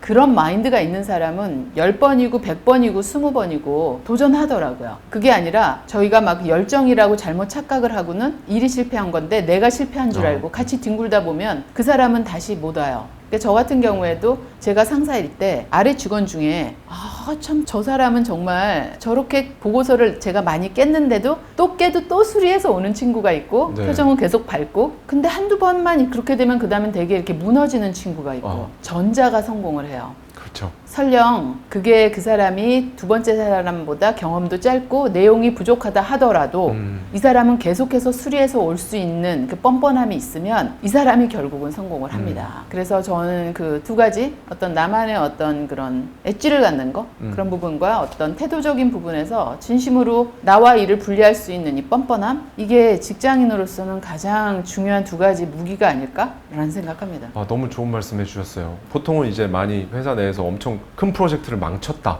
라고 한다면 아 내가 역량이 부족하구나, 내 능력이 여기까지구나, 내가 이럴 줄 알았다. 보통 이렇게 나에 대해서 포커스가 맞춰지는데 일을 망친 거지 내가 당연하죠. 뭐 한 게 아니다. 예. 만약에 대표님도 네. 누구한테 프로포즈 했는데 거절당하시면 네. 프로포즈가 거절당한 거지 내가 거절당한 게 아니에요. 근데 우리가 그걸 자꾸 분리하지 못하면 이건 꼭 일뿐만이 아니라 인생 전체가 되게 고달퍼지는 것 같아요. 불필요하게. 왜냐하면 네, 네. 그게 팩트가 아니니까. 프로포절이 지금 거절당한 거고 제가 예를 들어서 비트코인 투자를 잘해서 굉장히 네. 부자가 돼서 하와이안 대저택에 있을 때 다시 프로포즈를 한다? 그때는 받아들여질 수도 있는 거죠. 네. 그게 뭐 잘못됐어요? 전 그렇게 안 생각해요. 그래서 우리가 나라는 존재는 너무나 고귀하고 중요하고 언터처블입니다. 맞습니다. 그렇게 보고서 한두 번에 나를 막 투척하고 누구와의 관계 속에 나를 쉽게 던지고 그러지 않았으면 좋겠어요. 그게 팩트가 아니니까. 네, 그게 팩트가 아니다. 너무 그 임팩트 있는 표현으로 말씀해 주셨어요. 동양에서는, 특히 우리나라에서는 잘하는 게 있고 못하는 게 있으면 이 못하는 거를 끌어올리려고 하거든요. 이거를 내가 보완해야 된다. 근데 저는 뭐 미국 유학이나 이런 경험은 없지만 책이나 강연 같은 데서 보면 그쪽의 사고방식은 다른 건 전반적으로 이렇게 밑에 있어도 이거를 잘해. 그럼 나는 이거에서 베스트가 되면 된다. 이거를 더 잘하게 만들자. 이거거든요. 근데 딱 동의합니다. 대표님께서 그런 말씀을 해주셔가지고. 교육 분야에 굉장히 유명한 실험이 있어요. 네. 어떤 실험이냐면은 학생들을 예를 들어서 우리나라로 치면 국영수라고 칩시다. 국어는 예를 들어서 반에서 5등, 영어는 반에서 20등을 한다 치면 어느 쪽에 투자를 해야 이 친구가 더 잘 될 것이냐라는 그런 이제 실험들인데 결국은 우리는 보통 사람들은 20등 하는 영어를 투자를 해요. 그래서 네. 막 영어를 학원을 보내려고 하고 그렇게 되면 결론적으로는 그 시기에 이제 국어도 좀 내려와요. 영어에 포커스를 하다 보니까 그래서 그냥 10등짜리가 돼요. 둘 다. 그런데 5등 하던 국어를 오히려 더 과외를 붙이면 얘는 전교 1등이 돼요. 국어가. 네. 그러면서 전교 1등이라는 브랜드 네임이 붙어요. 그쵸. 레이블이 붙어요. 얘가 지나가면 아우 쟤 우리 학교 1등이야. 이렇게 되는. 그렇게 되면 얘는 그 프라이드에 영어를 끌어올린대요. 그래서 얘는 1등짜리가 돼요. 그래서 이건 굉장히 중요한 실험인데 그리고 우리한테 되게 시사하는 바도 굉장히 커요. 그러니까 내가 지금 잘하는 걸 잘하기에도 참 시간이 부족해요. 네. 잘하는 걸 잘하기에도. 그리고 사실은 잘하는 걸 잘하는 것에는 끝이 없어요. 우리의 바가 너무 낮을지 몰라. 내가 이 정도면 우리 부서에선 잘해. 내가 이 정도면 우리 회사에서 조금 잘해. 에이 그 정도 가지고는 안 돼요. 내가 어느 부분을 잘한다? 그러면 월드 베스트가 되셔야죠. 거기선 끝을 보셔야죠. 끝을 보시고 그 에너지를 몰아가시고 그리고 내가 또 부족한 부분은 할 수 없어요. 왜냐하면 그건 피 속에 흘러요. 우리가 태어날 때 이미 좀 많이 결정되어 있기 때문에 그러니까 결국은 이 마케팅에서도 저는 마케터기 때문에 전략을 늘 들여다보지 않습니까? 내가 어떤 카드를 가졌나를 보는 게 굉장히 중요해요. 없는 카드에 목을 매면 안 돼요. 내가 가진 카드 중에서 대례를 엄청나게 집중해서 나의 어떠한 상징으로 만드는 거 이게 바로 브랜드 전략에서의 성공으로 가는 거고 실패는 딱 지금 말씀하신 대로 내가 갖지 않은 카드를 어떻게 하든지 끌어올려서 그 다음에 그냥 평범한 뭐 AS도 잘하고 뭐 가격도 좋고 디자인도 괜찮은 것 같으나 어느 거 하나 나랑 맞는 접점은 없는 그런 브랜드가 되는 딱 그 원리를 저희가 잊지 않았으면 좋겠습니다.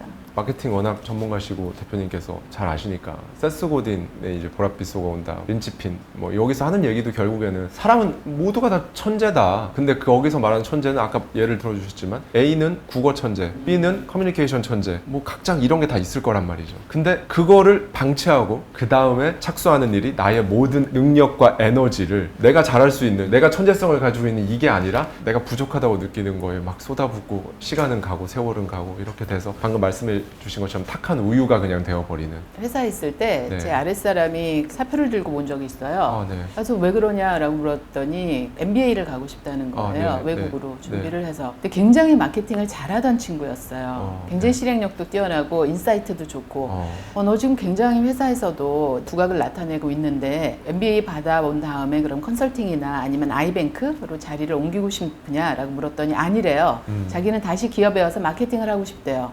제가 이해가 안 간 거예요. 네. 그래서 이제 이 친구를 앉혀놓고 이제 긴 면담을 했어요. 했어요. 네. 근데 결국 이 친구가 MBA를 가겠다는 건 딴 게 아니라 이 친구가 지방대학을 나왔는데 그게 어떤 자신의 어떤 그런 약간 발목을 잡는다고 생각을 한 거예요, 혼자.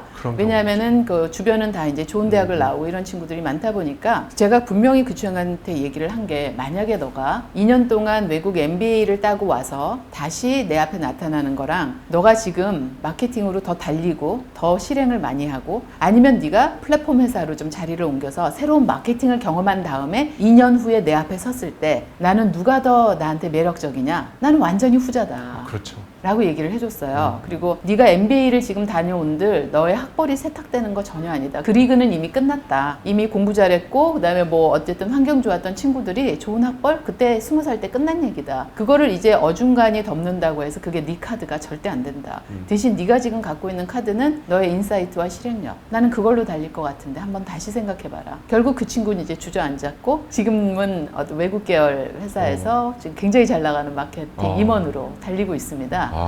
그래서 그렇게 자신이 갖지 않은 것에 대해서 근데 많은 사람들이 그 고민을 하는 것 같아요. 내 티켓이 어느 건지 거기에 대한 메타인지력이라고 하나요? 그게 굉장히 중요하지 않을까 싶은데요. 사람은 결국 목표와 목적이 있어야 되잖아요. 근데 문제는 이상하게 직장, 회사에서도 목적과 목표를 가져야 된다고 생각을 안 하고 못 하세요. 그러니까 삶에 지금 어떤 형태를 띠고 있든 목적과 목표가 있어야 그 스테이지를 잘 해내고 통과해내고 그 다음으로 또 가고 이렇게 되는데 근데 인생의 거의 대부분을 차지하고 있는 일에서, 커리어에서, 회사에서 목적이 없어요. 목표도 없고. 그러면 이제 종이배가 돼서 그냥 여기저기 막 쓸려서 물결대로 가는데 근데 그런 직원이 아닐수록 더 불평이 많고 불만이 많고 더 힘들고 그러거든요. 이 부분에 대해서 어떻게 생각하시나요? 저는 저의 북극성이 있었어요. 네. 개인이 갖고 있는 슬로건인데 저의 성공은 저는 성장이 성공이다라고 생각해요. 그게 제가 갖고 있는 슬로건이에요. 저는 어제 못 풀던 문제를 오늘은 풀고 싶어요. 그게 저한테는 성장이라는 의미예요. 어제는 힘들었던 인간관계에 대해서 오늘은 새로운 각을 갖고 싶어요. 그렇게 내가 어제는 없었던 각, 내가 어제는 미처 몰랐던 것에 대해서 새로운 각을 갖고 새로운 어떤 해결책을 낼 수 있고 문제를 해결할 수 있다라고 하면 저는 지속적으로 성장을 해요. 그래서 항상 이게 제 기준이 됐어요. 제가 회사를 옮길 때도요. 제가 LG전자에 들어올 때도 여러 곳에 오퍼가 있었어요. 그랬을 때 LG전자를 선택했던 가장 중요한 이유는 내가 이 회사에서 가장 크게 성장할 수 있을 것 같았어요. 연봉을 더 주겠다는 회사도 있었어요. 다른 조건이 더 좋은 회사도 있었어요. 하지만 그게 아니라 내가 가장 성장할 수 있는 곳이 어떤 곳이냐. 저도 그릇이 계속 변한 사람 아닙니까? 네. 컨설팅 회사에 있다가 기업에 있다가 교수가 됐다가 뭐 자기 사업도 하고 뭐 이렇게 계속해서 그릇이 변하고 있지만 그 그릇은 그릇일 뿐이에요. 명함은 명함일 뿐이에요. 그게 내가 될 수는 없어요. 그렇죠. 그릇이 내가 아니라 그릇이 나를 규정하는 것도 아니에요. 나라는 사람은 내가 주는 가치로 규정이 돼요.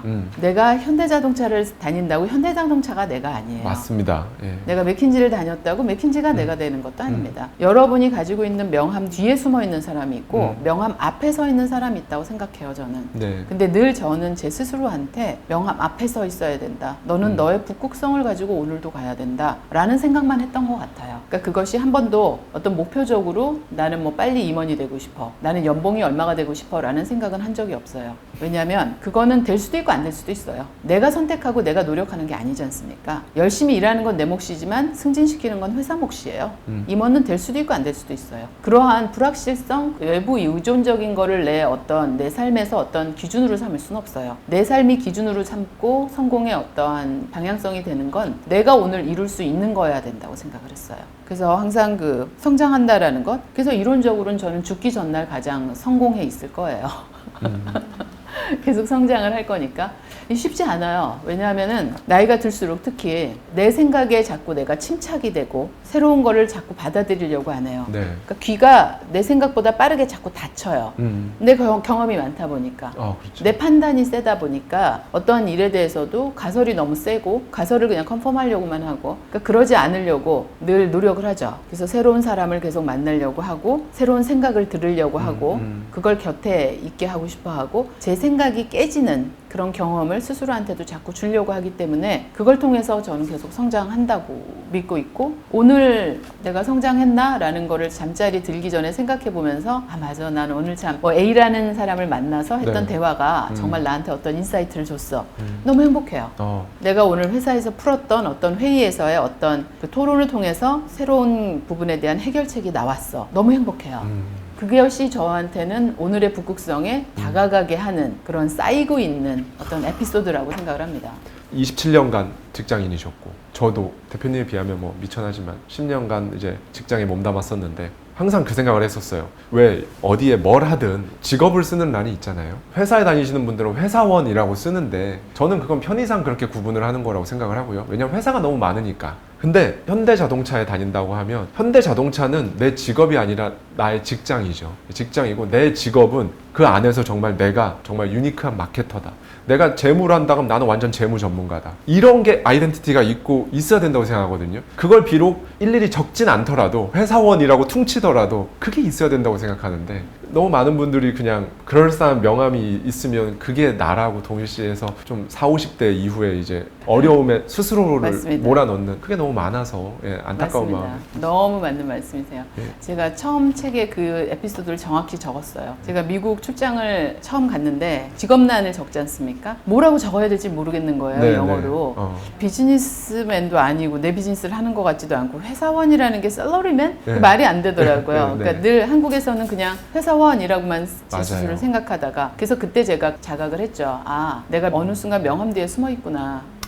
어느 순간. 그래서 그러면 안 되겠다. 나는 마케터다. 그래서 늘 저라는 사람의 아이덴티티를 마케터에 이제 놓고 그리고 나를 어떻게 보느냐에 따라서 이거는 그냥 마음가짐의 문제가 아니에요. 예를 들어서 두 사람이 있어요. 한 사람은 A라는 대기업을 다니는 그냥 회사원 아무개야라고 인지를 하고 어떤 사람은 나는 아무개라는 브랜드인데 지금 A라는 회사를 다녀라고 인지를 하지 않습니까? 그럼 이 두 사람이 하루를 쓰는 시간이 되게 달라요. 그 A라는 사람은 그 회사 A 안에서 일어나는 온갖 희노애락에 너무 민감해요. 뭐 상사가 오늘 기분이 좋다 나쁘다 뭐 누구가 누구 상무랑 맞아요. 누구 전무가 싸웠다 뭐 화해를 했다 우리 팀이 뭐 어디 R&D랑 뭐 한바탕 붙었다 말았다 이 너무나 그 세상이 이제 나의 월드가 나의 유니버스가 너무 회사로 좁혀져요.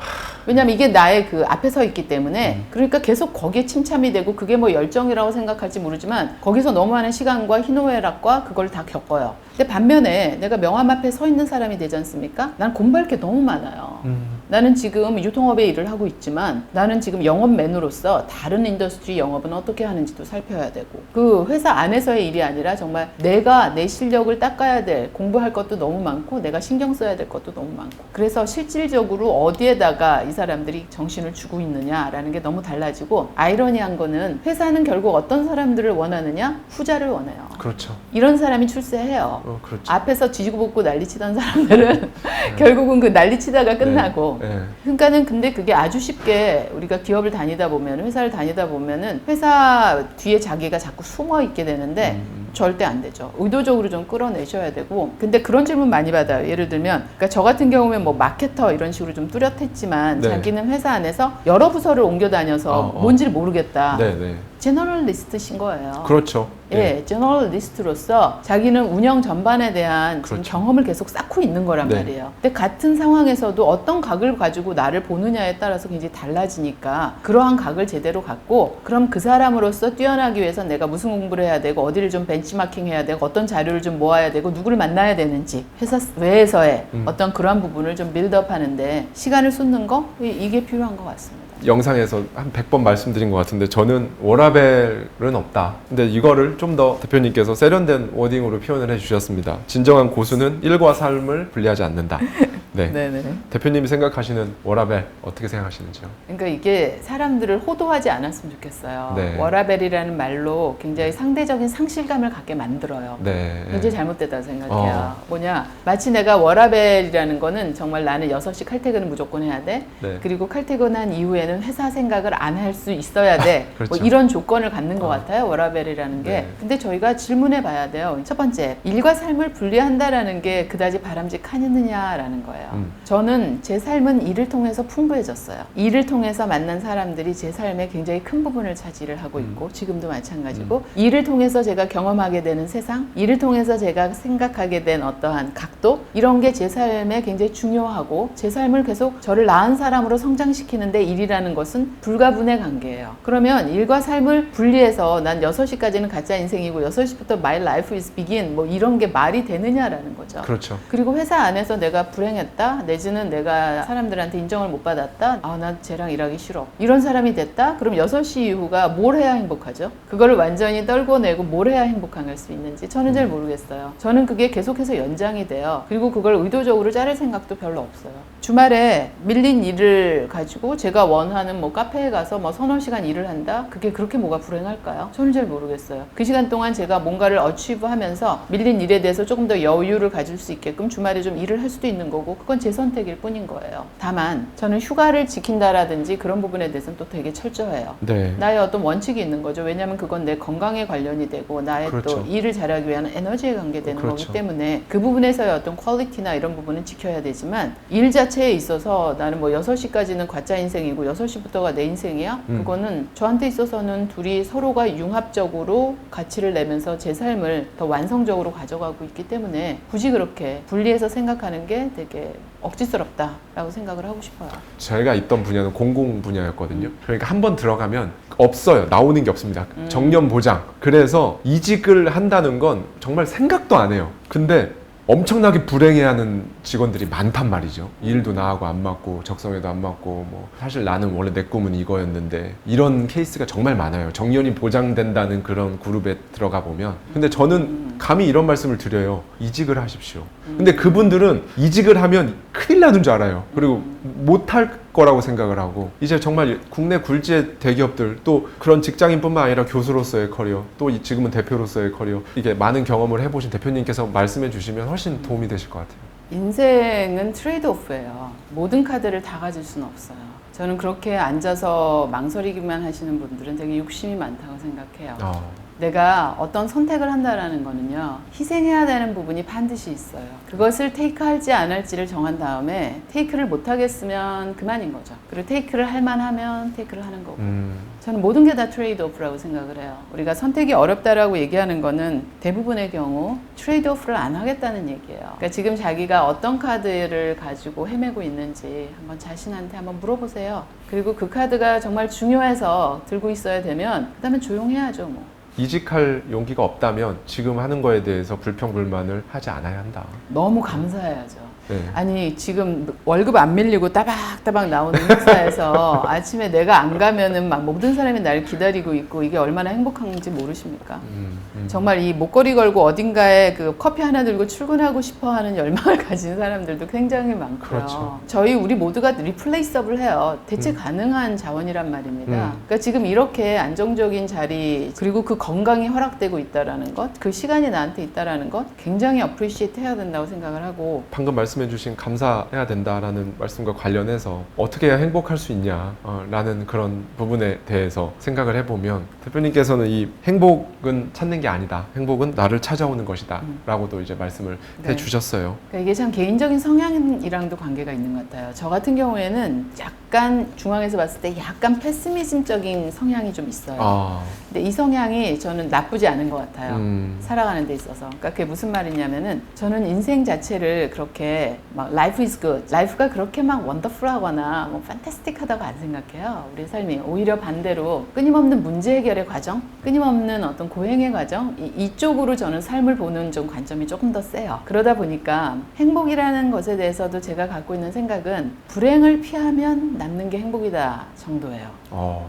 그러니까 행복이라는 게 어떤 게 있어서 내가 성취하거나 아니면 내가 갖거나 할 수 있는 그런 게 아니라, 어떤 내가 해결해야 될, 오늘도 제가 눈을 뜨면 우리가 문제 해결해야 될 게 한 30가지는 될 거예요. 모든 사람들이 그래요. 네. 아침에 무슨 옷을 입고 갈까, 아침을 먹을까 말까, 뭐 모든 문제가 다 그게 문제 해결 아닙니까? 그렇게 하루를 마감을 하는데, 그 문제를 해결을 하는 일련의 과정 속에서 내가 메이저 불행만 피할 수 있다면, 예를 들어서 내가 원하지 않는 어떤 인간관계가 어떻게 틀어진다라든지, 사실 불행할 수 있는 건 되게 많거든요. 그런 부분만 피할 수 있으면 남는 게 행복이다라는 정도예요. 그리고 그 행복이라는 게 많은 분들이 습관이라는 말씀 하시는데 전 굉장히 동의하거든요. 행복은 느끼는 사람이 느끼는 것 같아요. 그러다 보면. 행복은 느끼는 사람이 느낀다. 네네. 네. 그래서 좀 의도적으로 약간 길러줄 필요도 있지 않나. 그러니까 저 같은 경우에도 그래서 메이저 불행이 피해지면 그냥 행복이라고 생각을 하고, 그 행복이라는 것을 좀 리추얼적으로 좀 이렇게 구석구석에 넣어 놓으려고 그렇게 노력을 해요. 그래서 예를 들면은 욕실 같은 경우에 제가 좋아하는 좋아하는 향들을 좀 미리 좀 갖다 놓고 그 순간이 굉장히 행복하다고 느끼는 네. 기억을 준다라든지 아니면은 저는 책 읽는 걸 좋아하니까 책을 읽으면서 밑줄을 그으면서 내가 이 저자를 어느 날 만날 수 있지 않을까라는 그런 설레임을 갖는 순간을 행복이라고 얘기를 하거나 아니면 자주는 아니지만 가끔 가다가 제가 너무 좋아하는 너무나 달달한 커피를 마실 때 그때 이제 저한테 주는 어떤 리추얼의 행복이 있고 그러니까 이런 식으로 일상에서 나한테 그런 거를 줄 수 있는 시그널을 좀 많이 심어두고 메이저 불행을 피하면 그 다음에 행복이 온다 정도의 생각 그게 제가 갖고 있는 생각인 것 같아요. 마케터이자 지금 대표님이시자 그러시지만 철학적인 그런 인사이트도 굉장히 있으신 것 같아요. 왜냐하면 제가 마케팅을 전공하지 않았습니까? PhD를 네. 이제 마케팅 분야에서 받았단 네. 말이에요. 그러다 보니까 엄청나게 심리학 공부를 많이 했어야 돼요. 그리고 워낙 그쪽을 좋아하기도 했었고 이 철학이라는 부분이나 이런 부분은 우리 모두한테 정말 필요하다고 생각합니다. 그럼요. 네. 그러니까 이게 인문학이라는 부분이 사실 지금 저도 이제 아이들이 있는데 전혀 공부를 안 한단 말이에요. 그런 부분이 사실 좀 걱정이 돼요. 그리고 그 친구들은 그런 얘기하면 뭐 인스타에서 봤대요.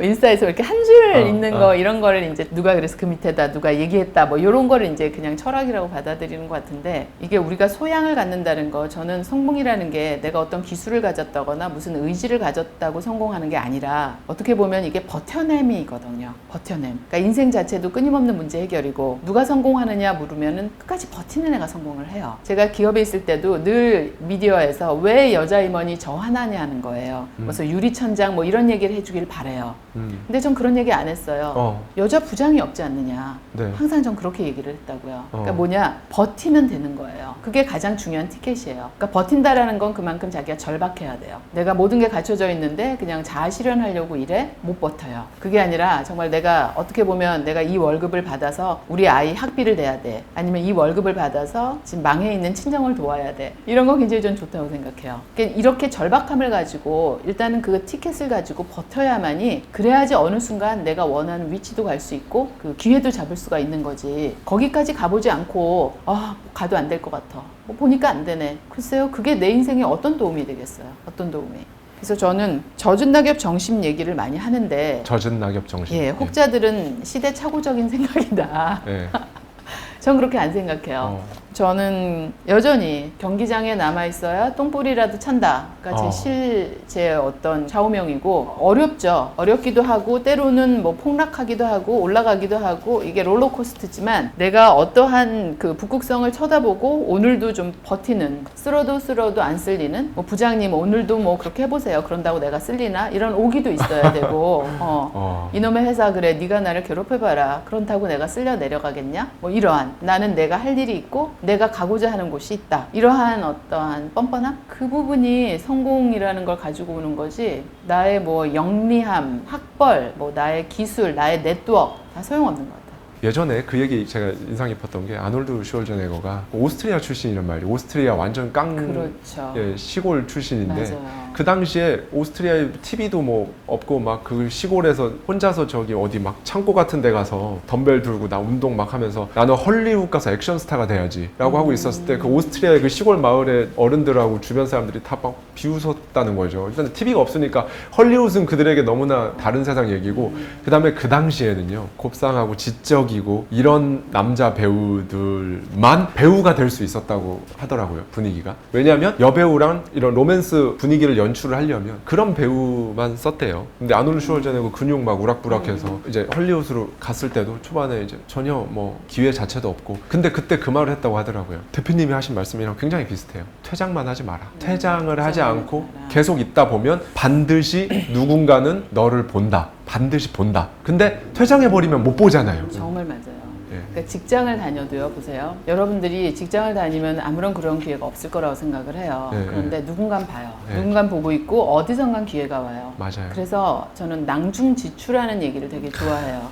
주머니 속에 송곳. 그러니까 얘만 뻘쭉하잖아요. 그럼 언젠가는 비치고 나와요. 맞아요. 어떤 일이 벌어질지는 정말 몰라요. 그러니까 그거를 섣불리 예단할 수도 없는 거고 그게 미래가 없다라고 생각하는 사람한테 미래가 안 오죠. 그래서 지금은 내가 어떤 게 어떻게 벌어질지 생각도 안 되지만 나는 뭘 모르는지 모른다라는 걸 믿으시고 나는 뭘 모르는지 몰라요. 그걸 믿으시고 일단은 내가 지금 할 수 있는 것, 내가 해야 될 것, 그리고 어떤 오늘 하루를 이 과정을 내가 철저히 철저하게 보상받겠다. 이 생각으로 가다 보면은 내가 막연히 가고자 했던 어떤 그러한 목표라는 부분도 어느 순간에는 굉장히 다가와 있을 거라고요. 그러니까 우리가 어떠한 것에 대해서 열망만을 한다라는 게 나한테 도움이 안 돼요. 제가 한때는 되게 열망하던 사람이었어요. 네. 막 하루에도 막 팀장 빨리 되고 싶어서 아침에 눈 뜨면서 팀장 화이팅 하고 빨리 팀장 되자 뭐 그랬었던 적이 있는데 어떤 부작용이 나타나냐면은 팀장이 안 될 것 같으니까 제가 꼬였었어요. 오히려 팀장이 안 될 것 같으면은 제 옆에 애가 될 것 같으면은 제가 더 열심히 노력해야 되지 않습니까? 근데 오히려 그때부터 회사에 대해서 불만이 쌓이고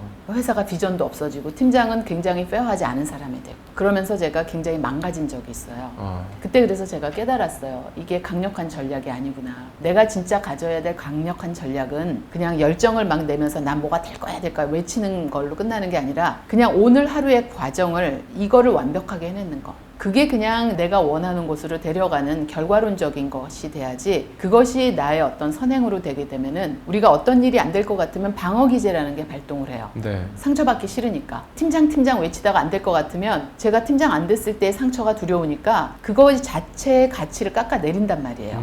네. 그게 바로 방어기제. 내가 어떤 사람을 좋아해서 막 이렇게 하다가 그 사람이 날 싫어하는 것 같으면 갑자기 그 사람에 대해서 되게 막 방어기제가 발동하면서 그 관계에 대해서 되게 네거티브해지잖아요. 되게 치사한 거죠, 사실은. 네. 그렇게 원했던 관계였는데. 근데 그런 게 우리가 일생에서 되게 많아요. 네. 그래서 저는 그렇게 되고 싶지가 않은 거예요. 왜냐하면 이 게임이 너무 기니까. 내가 갈 길이 너무 길고 그리고 해야 될 일이 되게 체계적으로 많을 수 있으니까 어떻게 보면은 이 과정에서 보상받는다는 생각, 그 The Journey is the Reward라는 그 스티브 잡스가 한 얘기인데 개인적으로 굉장히 좋아하는 얘기입니다. 아, 이거였구나 내가 그동안 생각했던 게 그 한 문장으로 딱 정리를 해주셨어요. 제 서전에서 나오는 얘기인데 The Journey is the Reward. 그것이 오늘의 승리가 돼야 되지 않나. 대표님께서 약한 나를 인정하라 라는 말씀을 해주셨어요. 근데 저는 이것도 굉장히 공감이 갔던 게 이게 나에 대해서 일단 아는 것이거든요. 메타인지이기도 하고 자존감이기도 합니다. 이 약한 나를 인정하라. 대표님의 어떤 인사이트가 이제 여기에 반영돼서 이 워딩이 나왔는지 한번 말씀을 해주시죠. 제가 한때는 강한 사람 컴플렉스에 되게 시달렸던 사람이에요. 강한 사람 컴플렉스. I can do it. I have to do it. 약간 그러면서 제 감정을 굉장히 무시했던 시절이 있었어요. 네. 근데 그게 오래 못 가더라고요. 어떤 의지적인 부분만으로는 예를 들어서 저는 늘 뭐 여자 뭐 최은서 뭐 어떤 그런 위치였기 때문에 어떻게 나타나냐면 제가 윗사람이랑 되게 안 맞았는데 그것조차 인정을 잘 안 했어요. 그걸 사람들이 아는 게 두려웠고 야 최명아 그렇게 잘난 척하는데 그래 윗사람 하나 못 맞추냐? 이 소리 듣기도 싫었고 그러니까 이게 강한 사람 컴플렉스인 거예요. 나는 이 관계를 내가 더 열심히 해서 턴어라운드 시켜야지. 그런데 우리가 사람이 안 맞는다라는 건 되게 감정적인 문제일 수도 있는데 그 부분을 굉장히 무시하면서 아니야 명아야 너는 할 수 있어. 그렇게 저를 막 몰아치기만 했어요. 근데 결국은 그 관계에서 실패를 했거든요. 그러니까 이게 무슨 얘기냐면은 우리 모두가 되게 약해요. 우리는 좋은 면도 있지만 취약한 면도 있고 우리는 그 장점도 있지만 단점도 있고 그런데 그게 다 나란 말입니다. 그런데 우리가 어떤 면에서든 너무 몰아붙이기만 하면은 이게 제대로 발휘를 못해요. 그래서 약한 나를 인정하라는 얘기는 나를 잘 보살피라는 얘기예요. 변덕도 많고 저는 굉장히 상처받아 있을 거고 굉장히 위축돼 있을 거고 제가 의식적인 부분에서는 파이팅을 외치지만 무의식에서는 이미 위축돼가지고 어디로 갈지도 모르고 있는 애인데 얘는 정말 망가지는 거예요. 그래서 어느 순간 지금은 막 달려가고 있는 것 같지만 어느 순간 사소한 일에 풀썩 주저앉을 수가 있는 거죠. 그래서 회사를 다니다 보면은 정말 아무것도 아닌 일에 사직서를 내거나 아니면은 굉장히 몸이 아픈 친구들도 있고 아니면은 어떠한 부분에서 굉장히 스스로가 이렇게 카드를 드롭하는 경우가 많아요. 네. 그러니까 우리는 뭐 내가 상사를 잘못 만나거나 운이 없어서 프로젝트가 나빠서 회사 생활을 실패하는 것 같지만 결국은 그게 아니라 회사 생활이나 우리가 사업이나 모든 걸 실패하는 이유는 딱 하나. 내가 그 카드를 놓기 때문이에요. 그래서 그런 일이 벌어지지 않으려면 어떻게 해야 되느냐. 그건 막 계속해서 의지를 기르는 일이 아니라 평소에 약한 나를 잘 들여다보면서 나와 시간도 많이 가져주고 대화도 많이 해주고 인정해주고 여기까지가 네 몫인가 보다 라는 부분에서 때로는 쿠션도 줘야 되고요. 나의 가장 큰 팬, 진실한 팬 그러니까 뭐 나르시즘적으로 명아야 너는 너무 잘났어 이런 게 아니라 정말 진실로 나를 크게 팬이 돼야 될 사람은 바로 나인 거. 그러니까 우리가 다른 사람들 신경을 좀 안 썼으면 좋겠어요. 막 우리가 너무나 많은 시간 상사랑 어떻게 잘 지내면 좋을까, 내 친구는 지금 무슨 생각일까, 너무 많은 시간을 써요. 근데 그 시간이 중요한 게 아니라 나는 지금 무슨 생각일까, 나는 지금 everything fine인가, 영화야 너 너무 지금 요즘에 위축된 거 없어? 상처받은 거 없어? 내가 들어줄게, 얘기해줘. 저는 그게 가장 중요하다라고 생각을 합니다.